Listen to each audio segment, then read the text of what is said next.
గ్రామాలకు వెళ్ళి సువార్త ప్రకటించి ఇంటికి వచ్చిన తర్వాత వెళ్ళి తిందామనంటే వంటగదిలో ఏమి ఉండేది కాదు, నూకలు ఉండేవి.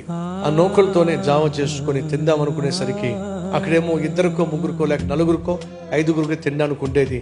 ఇక్కడేమో 10 మంది ఉండేవాళ్ళం, అందరికి ఆకలేస్తుంది. అప్పుడు నియమం ఏం పెట్టామంటే ఉన్న 10 మంది కావచ్చు 20 మంది కావచ్చు, వీళ్ళందరిలో ముందు వయసులో చిన్నవాళ్ళు ముందు తినాలి.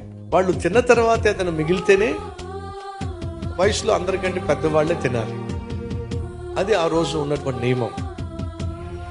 ఇలా ఒక రోజు కాదు, 2 రోజులు కాదు, చాలా సంవత్సరాలే గడిచిపోయినాయి. కొన్నిసార్లు చాలా ఇబ్బంది అనిపించేది.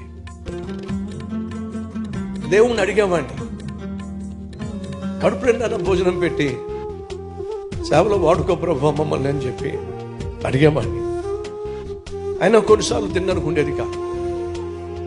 అప్పుడు ఒక రోజు మాట చెప్పే ప్రభువుకి,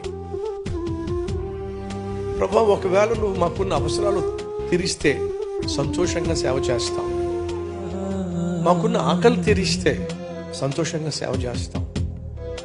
ఒకవేళ ఆకలి తీర్చకపోయినా మాకున్న అవసరాలు తీర్చకపోయినా చచ్చేంత వరకు నీ సేవ చేస్తూనే ఉంటాం.